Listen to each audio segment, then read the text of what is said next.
Hello, everyone. Everyone. I don't really need a microphone. I don't think anyone knows about this talk because it wasn't even in the brochure. Um, but they asked me to talk a little bit about gamification and things like that, and that's what the announcement went out as. And I actually, not to disappoint anyone or anything, I hate the word gamification. Normally it means this horrible thing where where people are talking about taking, casual games, those kind of mentalities, things like slot machines and things like that, and putting them in real life, or somebody making, trying to make really mundane tasks interesting and things like that. But I actually don't really like it that much. But there is something which I do like, which is, I guess, looking at the world around us and thinking about how to apply game design to it, or thinking about how game design is already in the things around us and the things that we do. And it's super interesting to me, and I guess I'm a bit of a daydreamer, and I just like to look at things and daydream about that. And I guess what I'm saying, like I said, game design is all around us. It's in everyday things.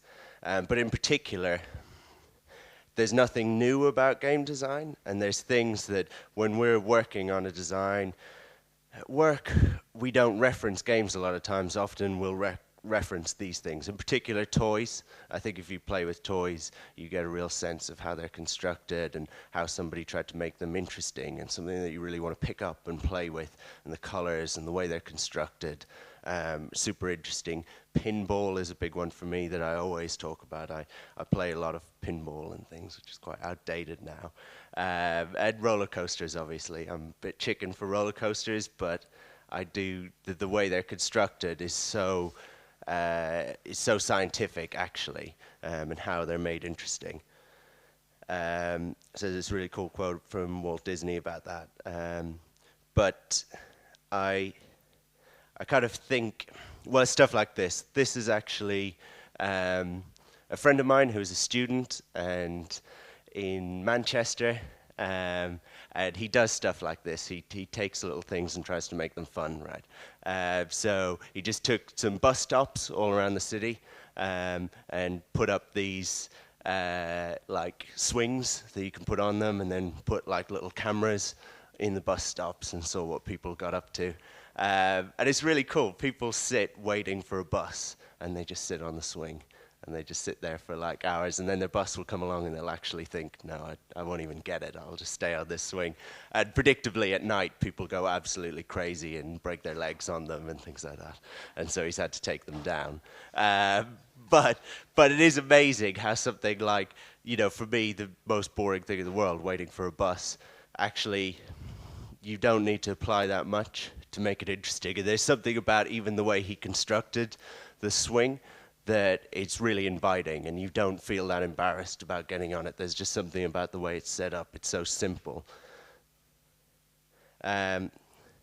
This hopefully will play. It is another really good example of that. Hopefully it won't play. Okay. I will play it myself.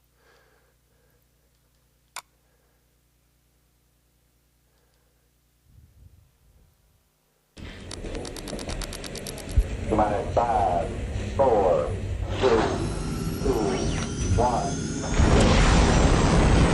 So these again are a bunch of students, and they actually installed this in elevators all around like a shopping mall. And it's really gamey to me. It's really like, those kind of elements that you normally put in game, flashy lights, good sound. I also love that there's one guy who just hates it. He just sits there and is not interested, is not amused by it. And they've done loads of little projects like this. And I love them. And it's just people's reactions as well. And I think that video games does that extremely well, where you'll watch someone playing a game and something that you've made, and you'll see little smiles smiles and those kind of reactions and stuff. And actually, we always talk about it. We call it like juiciness in games. So something that can be really boring in a game. So for instance, if you play Halo or Mass Effect or something like that, you'll have these loading sections that have elevators in them. And the whole game is really intense, really exciting, but then you'll come to like a loading zone and it will be really boring, you know? And you'll sit in an elevator and just go up floors and floors. And it needs that kind of thing. And you can turn, when you're playing a game, a loading screen or the front end or something like that, just trying to make it interesting. These are plates that I found that are a really good example of it. And we ordered some of these and they're brilliant. Like, they kind of just cheer me up all by themselves. So you can see they've got like a little indent on them, so that when you put a food on them, they like form a smiley face. And this is like the really sad thing that we really go in for. And it might seem totally unrelated to games, but we always talk about this kind of thing. That actually, if you can see like a smiling face, if you see something happy, you're kind of naturally happy yourself. We try to inject a little bit of that into our games. So like another example of that is, again, people I know that are in LA, they actually take video game characters or inspiration from video game characters and they put them together into like a little festival, basically. They create these balloons and things like that and put them in real life. And they're awesome. They have this this kind of lovely quality to them that if you see some videos of this, or if you go online, they organize it, but it's kind of like a flash mob. So they don't tell anyone where they're going to do it. So they do it through like city streets. They do it on beaches and things like that. And people are just in awe of it. There's just something really interesting about the kind of shapes and things that we have in video games. These are the kind of games, things like, this is really reminiscent of Nobby Nobby Boy. Is the kind of stuff that I really like. So this is a screenshot from our game Joe Danger, and like the thing I would say about this is that there, if you look at it, are like a million different, well, about 20 or something, smiling faces kind of hidden around in all different places. Everything's got a little grin about it. And that's like a key thing for us. We will just keep adding little touches like that. And if you play most Nintendo games, you'll find that just over and over again.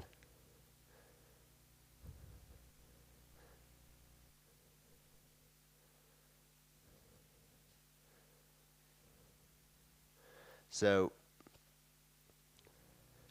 I think there's an example of that I have in a video. That, because it's all very well to say these things, but there's an example of it, of something that doesn't really have that. And I don't know if you've ever used a PS3 and seen the home space. So it's somewhere, it's a little bit like The Sims or something like that. And it's played by millions of people, but you just log on, you create a character, but there's not that actual much that you can do in the world, right? But this is a video that someone had of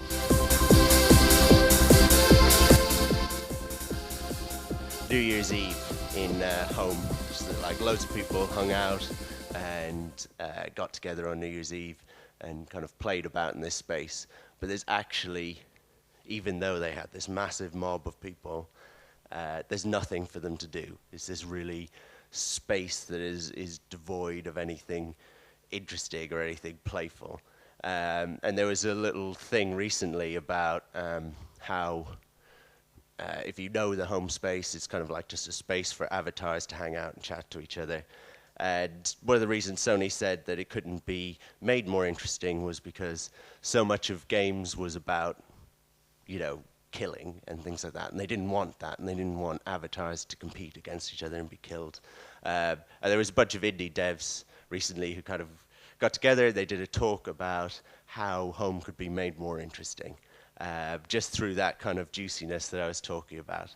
And examples that they had, which I really liked, were things like paintballing, or just being able to climb, or hide and seek, or graffiti, or just being able to skate, or run fast, or anything.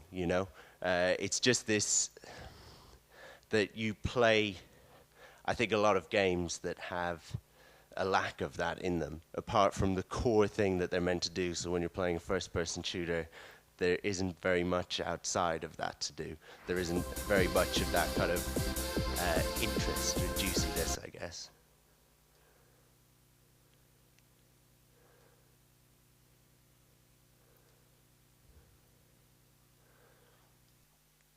So I think, like,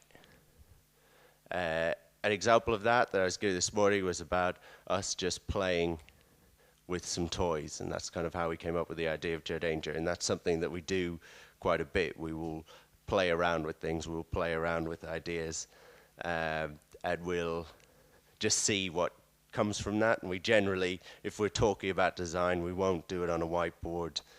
We won't do it on like a computer. We will just have some things. We'll find a way to make something. So paper craft or Lego or something like that. We will just lay things out. But there are times when we can't do that. And I'll swap back to my video. And what we actually have in-game is an in-game editor. And we implemented that originally not as a feature, but just to allow us to do this, to allow us to play about with our own game. Let's keep within reason.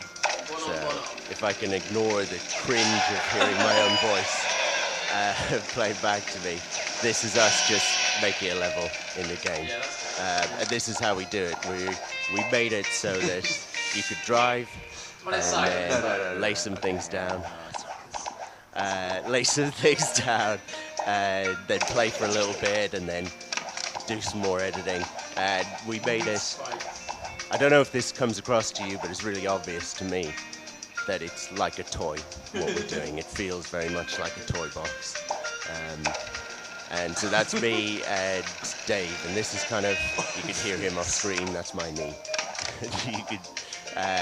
We're just playing back and forth, and we'll pass the pad back and forth, and we'll try and make a level.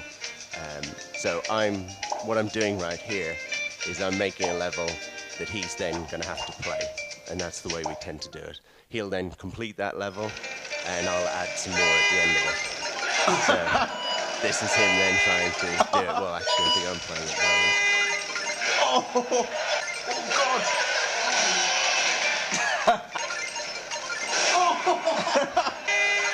God! Skills. Good.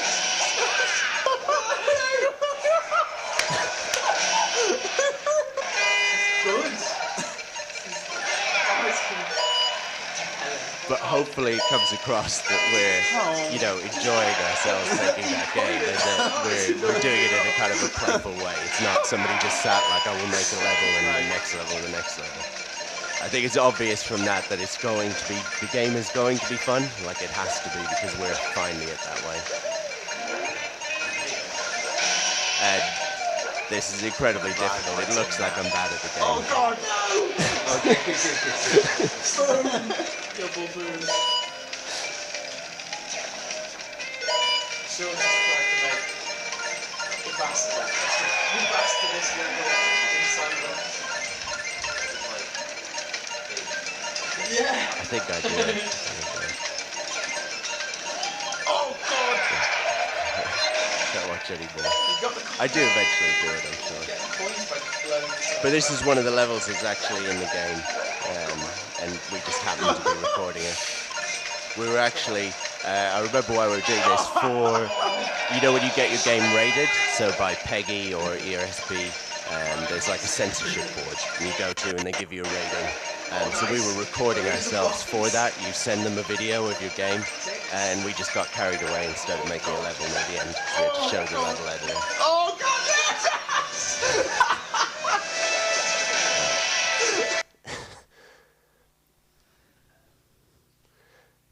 But I think we do things in a very real way, in a very tactile way. I think just to not even go back to my slides, to show some more examples.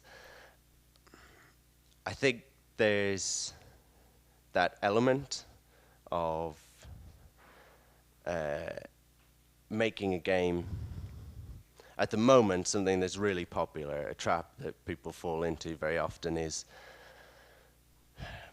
those things that I'm talking about, juiciness, as it's called, that thing of taking an elevator and making it interesting, having sirens on it, having flashing lights. Some people mistake that for gameplay, and it's a problem that we quite often talk about or quite often see in a lot of games. So you can take almost anything and make it fun and make it interesting, and that's a really good thing, but it's also a really powerful thing to be used for evil purposes, right? And there are a lot of games at the moment that have that, that are just purely reward. They're purely focused on that, and they've lost that gameplay element. So there's this video that I love. I just basically all I do at work is I watch videos and then collect them. So I've got a video for everything. So this is a game, Joyride, that came out for Kinect. It was one of the Kinect launch titles, and it did really well. It was one of the top Kinect launch titles. This is a guy who's playing it up in the top left-hand corner, but he's kind of making a point with his really solemn face that you don't actually have to do anything, and the game just drives itself. So he's not moving, and you'll see that the game just curves itself around. And people played this game a lot, but just did not notice that you can just sit there and it will find its way around the track, and it will collect coins, and it will fire power-ups and stuff. Because presumably the developers just thought, what are we going to connect doesn't work? How are we going to make a racing game? Well, we'll just have the car drive itself, and people will enjoy it. They'll be fine. But it's absolutely amazing. The whole video is 10 minutes long, and he just sits there, so intent. And then at the end, he actually wins the race. He's coming last for ages, and then right at the end you see all the AI slow down, and he just crossed the finish line. He finally gives a little smirk.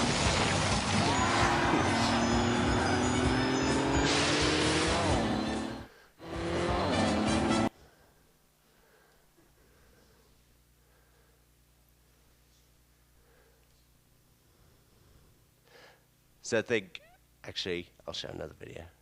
I'm addicted. So the thing that's really interesting for me is finding that balance, right? Because I'm the worst for this kind of thing. I'm the worst for the kind of, say, collection mechanics in games where you're told you have 3 of 5 items or something like that. I will have to get all 5 items, kind of thing. This is the same group of students. They did this little experiment called Bottle Bank, which I really like.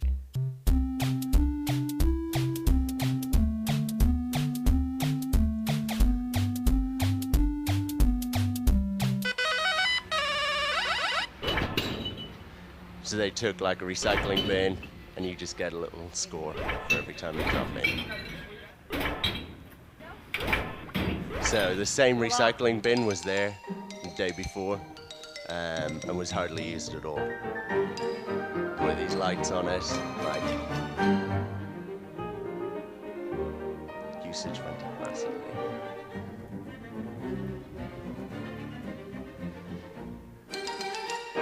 But the people who did it said that they saw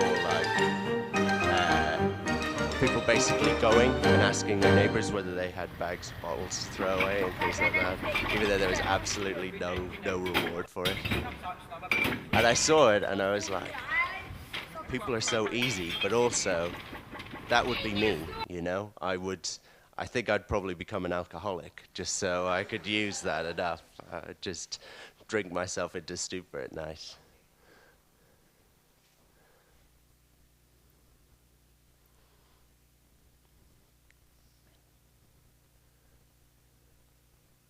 So I think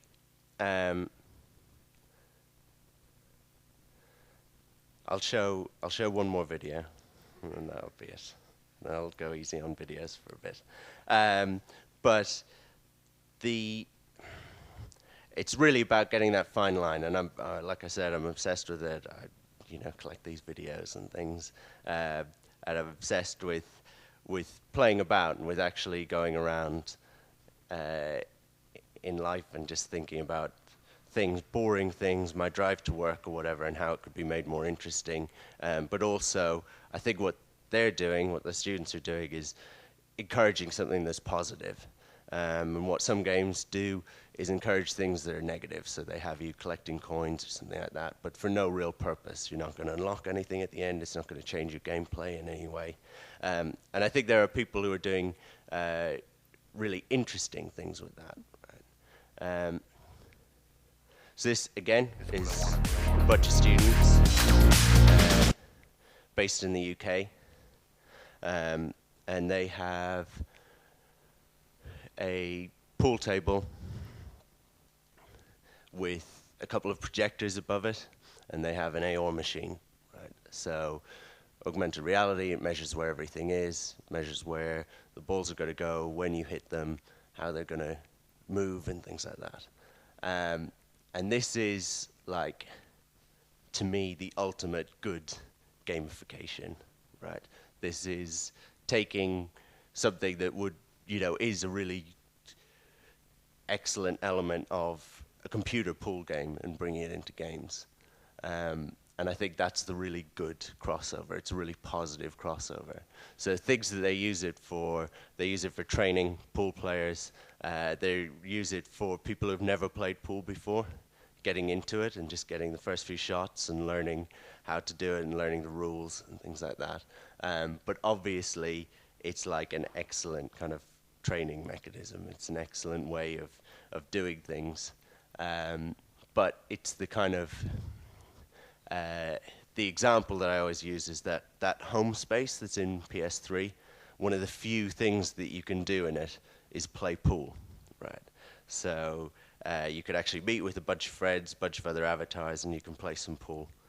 And it is the worst game of pool you've ever played in your life. It is so dry and so boring, and no one actually keeps score, and people will walk off mid-game and things like that.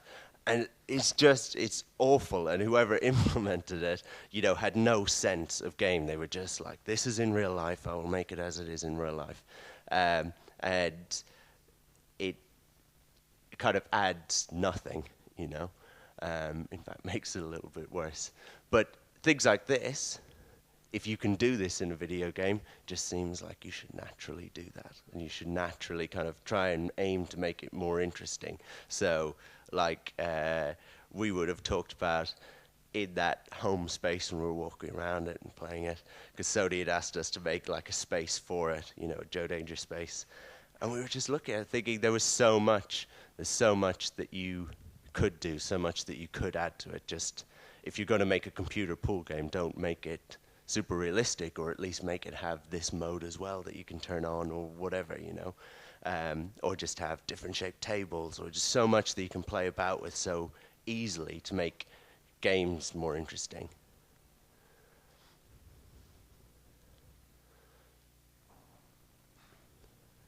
It's okay. No more videos for a minute. Let's skip them.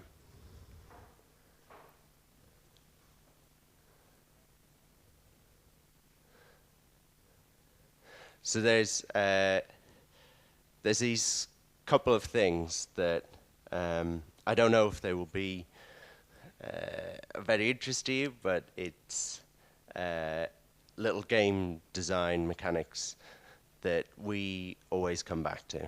So if something's boring in a game, because quite frequently when you first put together a prototype, I find that it's really boring, or it's really dry, or it's just very bare bones. And we always relax when that happens, because it feels normal, and that's how it always is. And then you can layer on top these things.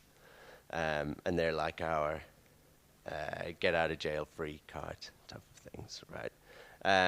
So one of them is the juiciness that I talked about, that kind kind of putting nice particle effects on it, the right sound, the right kind of effect that brings a smile to your face. So other things that those students did that were like that bottle bank and things like that, they had just a bin. So if you were throwing away some rubbish, you would just throw away some rubbish and it would talk to you. The bin would just say like, thank you, and stuff like that. It's the similar effect kind of thing. And like when we were talking about that, we were saying in GTA, it just needs a lot more of that kind of thing. So you could pick up rubbish in GTA and put it in a bin, and it would just say 1 of 50 or something like that. You know, you would instantly go off and play that little mini game.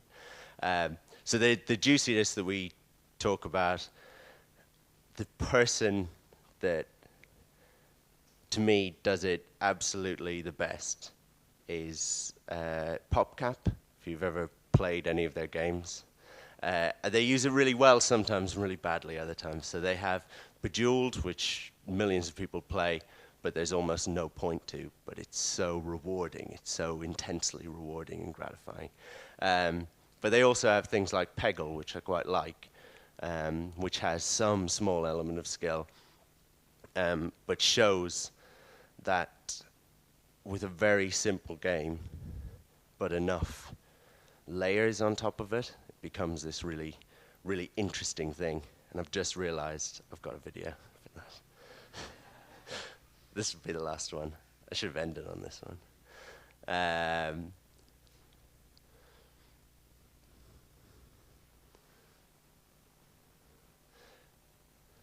So, I don't know, have you ever played Peggle? Peggle? So Peggle for me, loads of people were playing it at the time, and a friend sent it to me. I played it for a few minutes, and I thought, this is awful. This is not a very good game. You know, it's just there's a game that's very like it that's played quite a lot in Japan, where you just put in a coin and it bounces its way down to the bottom, kind of thing, and lands in a slot. And it felt very kind of mundane, I guess, the kind of things that you were doing. And then you come to clear a level, and you come to get everything clear off of the screen in Peggle. And you just fire a little ball, this tiny little ball, and then it hits like some dots. Oh my God. I think there we go. So it comes to,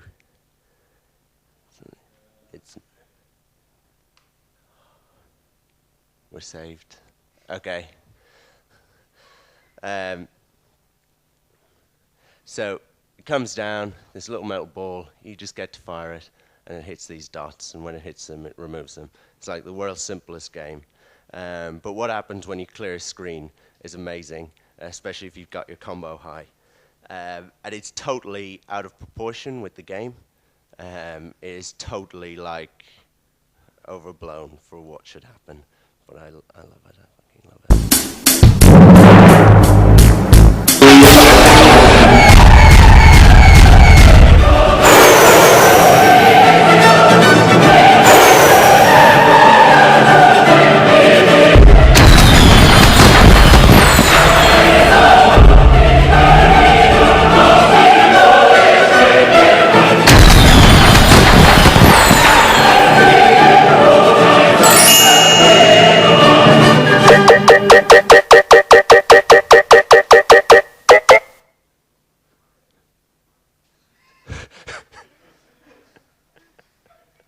I'll only do that one more time.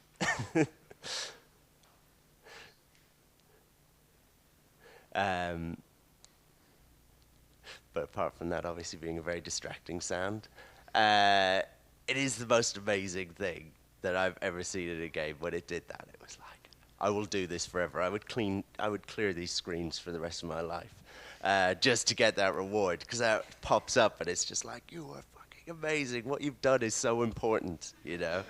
And it's like, yes, it is. Thank you, Peggle. And the bizarre thing about it is that there's like a weird little beaver character who sits up the top, and none of the game makes sense, you know, or a unicorn that fires out this metal ball.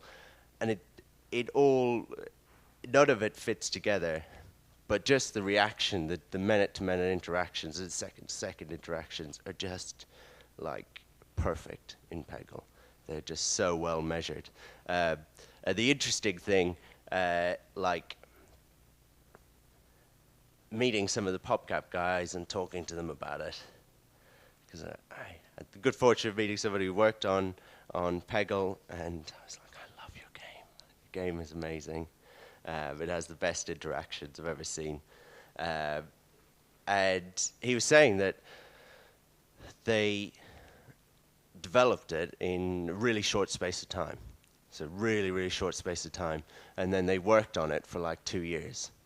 So that time was spent just adding those ridiculous over-the-top animations, just trying to find anything that would add just some sort of smile to your face or make you enjoy it.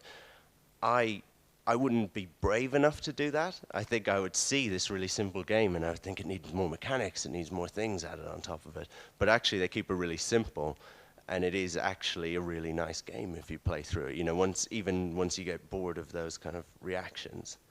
So that's one thing that we always keep in our bag. And when something is a little bit boring or a little bit mundane, not that we just think, oh, put a particle effect on it, but you just think it needs a little bit. We have the phrase of like, it needs a little bit more Peggle, you know.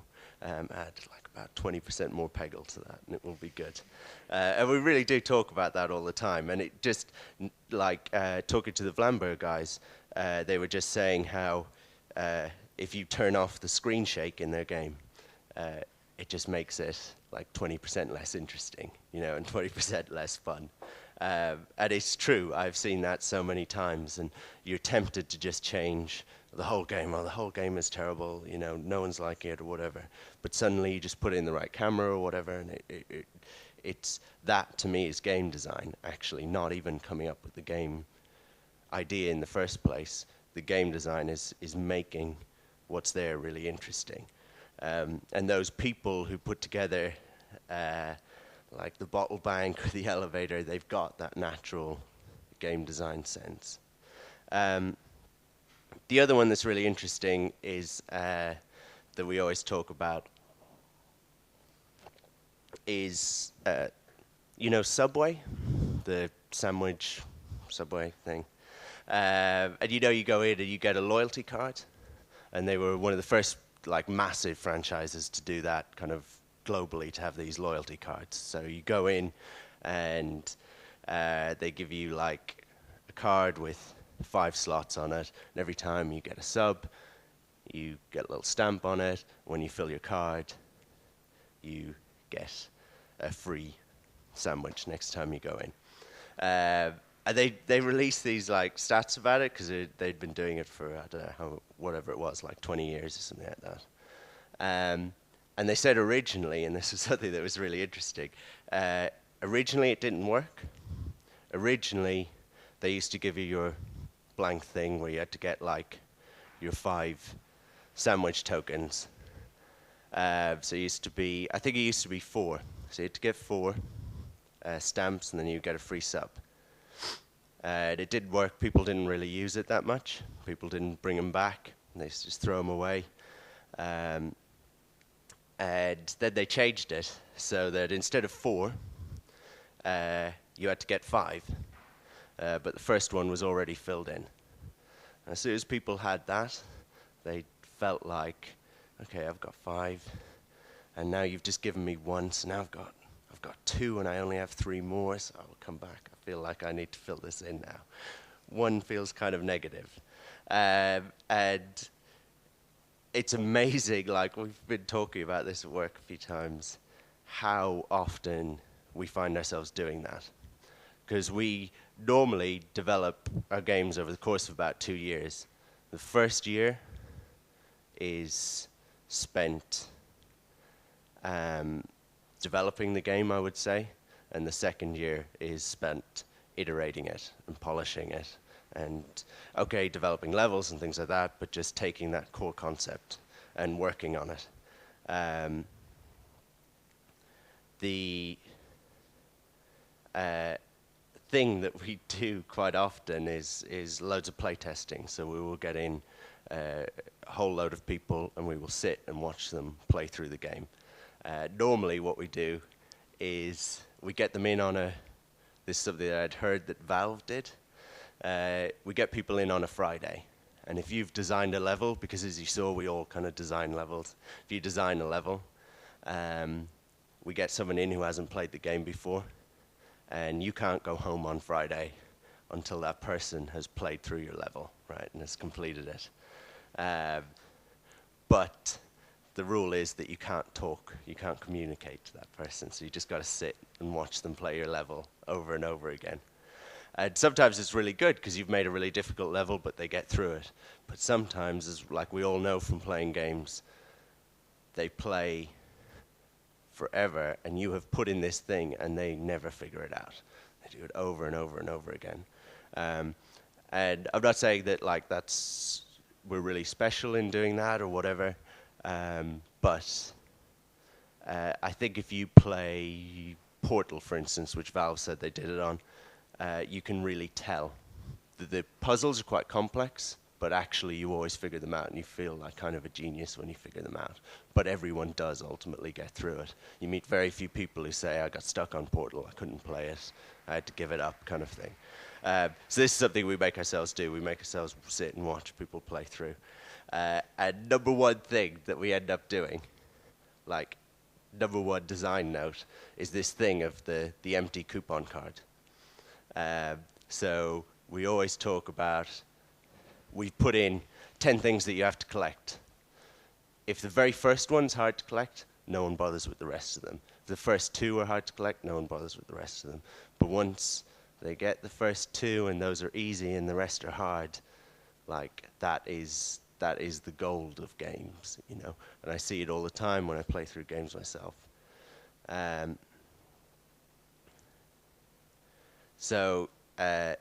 The creator of Sonic was asked before, and this again is something that I really love, and this is my kind of third thing.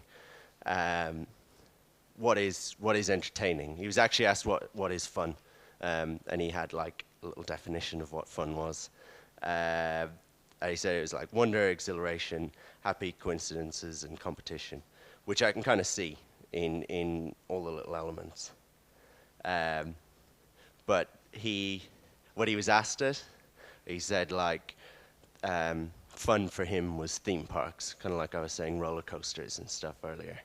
And he said that whatever he thinks of fun, whenever he thinks of building levels, he made all the levels in Sonic and did a lot of the art. And when he thinks of how to design something, he thinks about designing a better slide. So taking something, a kid's slide is quite interesting all on its own, and kids obviously enjoy it. But he said after a while, if a slide is in a park, it's going to become boring. So he was talking about how he would make a slide in a playground more interesting. And that's the kind of thing that I think about quite a lot. I think he does a really good description of it, saying like, make it shaped like something interesting. Make it shaped like an elephant, make it taller, longer, faster, make two crisscross, put two beside each other. And that goes back to the things that he was saying. So that kind of wonder, make it shaped like an elephant, the exhilaration, make it taller, make it faster, happy coincidences of having two crisscross where you suddenly see something else go down or go through another shape. And the competition where he said put two beside each other. I was like, when I was reading that, I was thinking, that is such a brilliant idea that just that alone, putting two slides in a park beside each other would instantly work. I would instantly see that and say to my friend, like, let's race, let's go down these, that kind of thing. And it is amazing how much you can take those four things and apply them to pretty much anything and make them fun. So I'll show one last video and then I'll stop.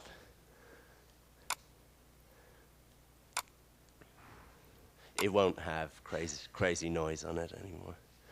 Let me just find this.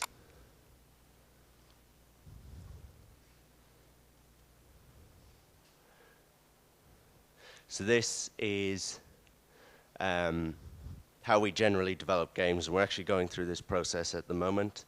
But this is Joe Danger after 6 weeks, basically. This was the first 6 weeks. And this was what we had. And it speaks very much to how I feel about games and how I feel about games design. It had nothing, you know. It had just the barest of colors. It didn't have a background or whatever. The game was supposed to be about being on a motorbike, but it didn't even have the motorbike. It didn't have a character, nothing like that. But it looks fun, I think, and it was fun to play. And we cut it back to just that. If you look at the game when it was finished,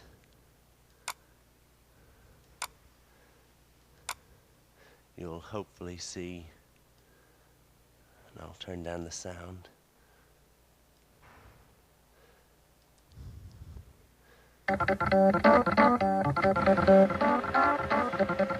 How similar it was. The camera actually ended up the same. The bike wheel is the same size and behaves the same. What's weird and almost depressing is that this was 2 years later. So that was 6 weeks in, and then the rest of the time was spent making it like this, making it, you know, more juicy or whatever you want to say, adding everything else to it. I wonder the happy coincidence, the competition, but it really adheres to that. And yeah, it is kind of depressing, but it's also a real lesson for us.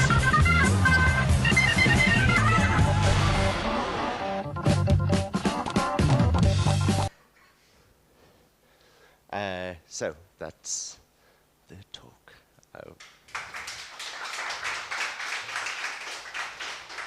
I hope it hasn't been too many videos for anyone.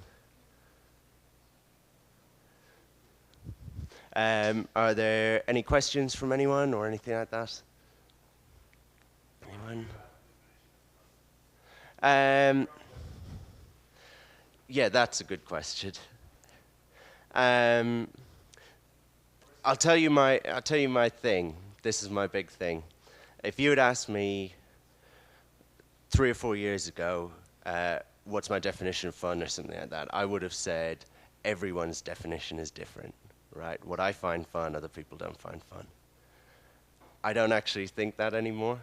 I see it so often in showing people the game. We do a lot of like taking the game on the road, going to PAX or GDC or whatever, and we'll have, like we went to Gamescom and we had, over 5 days, we had something like 16,000 people play the game.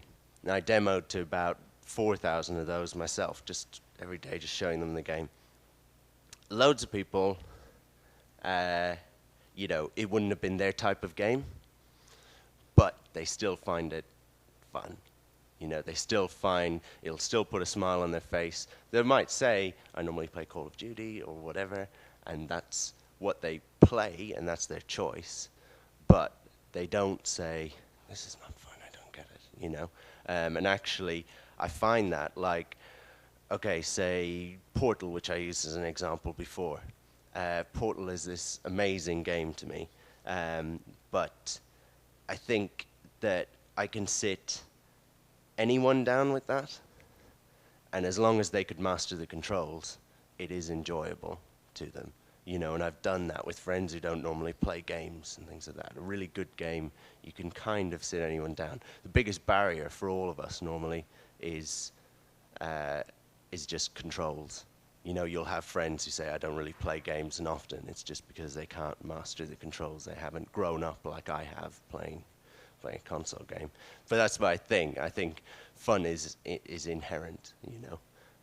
I don't know what the definition of it is, but you know it when you see it, and other people tend to agree, you know. And actually, when no one agrees, you're probably wrong as well. That's the thing. If no one likes your game probably isn't fun, you know.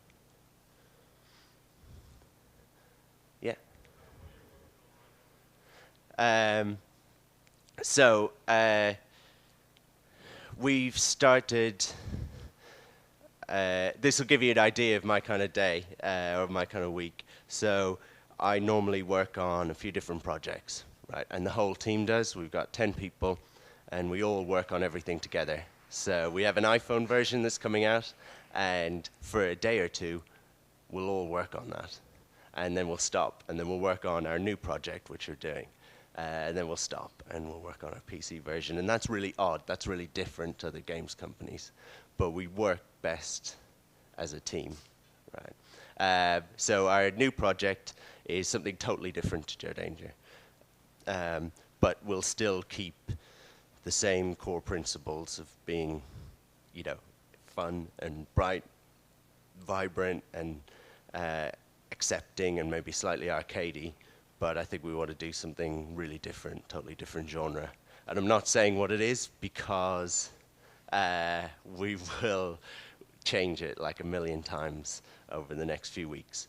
But that's the phase we're in. That little wheel demo, that's what we're doing right now, effectively, but with a new genre, and just boiling it all down. So we write like a 2-page description of what it's like to play a game, to play this particular game that we're making for like 15 minutes, exactly what you do, every little thing, the menu and everything.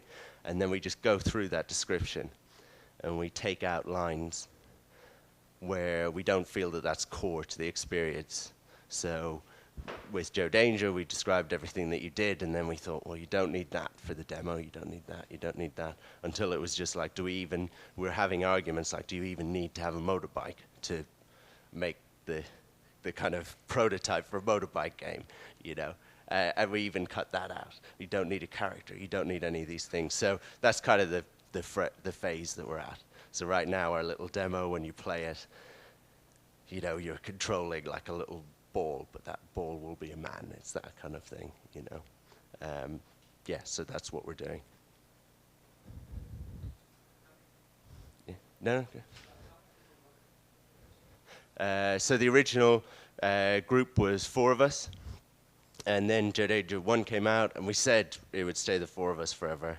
And then Joe Danger 1 came out, and it was annoyingly successful. And then we started to think, oh, we could make bigger and more ambitious games, and we got ahead of ourselves.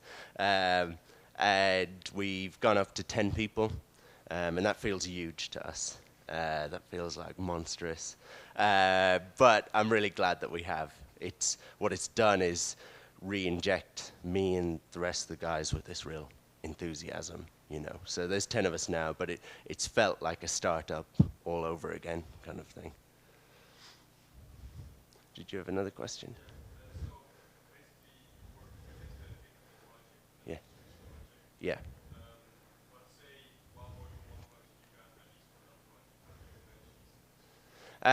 So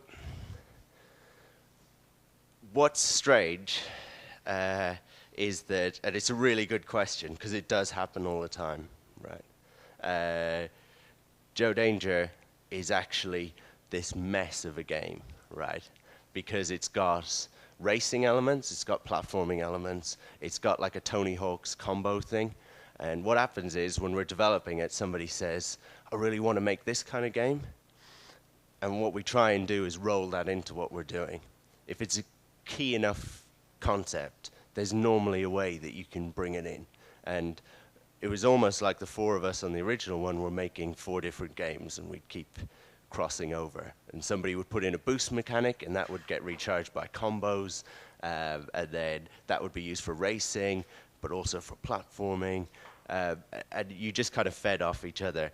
And that's what we're going through at the moment, where I was saying earlier that we're all very unique personalities. We don't like the same games, and that's quite nice. We just put a whole mess of different ideas in. So we generally try and bring it together, but I think it would mean that the project was going wrong if we were all passionate about something else, and we all wanted to do something else, so we'd probably bin off what we were doing, which is why I don't say what we're doing at the moment, because that will inevitably happen. Okay. Thanks, guys.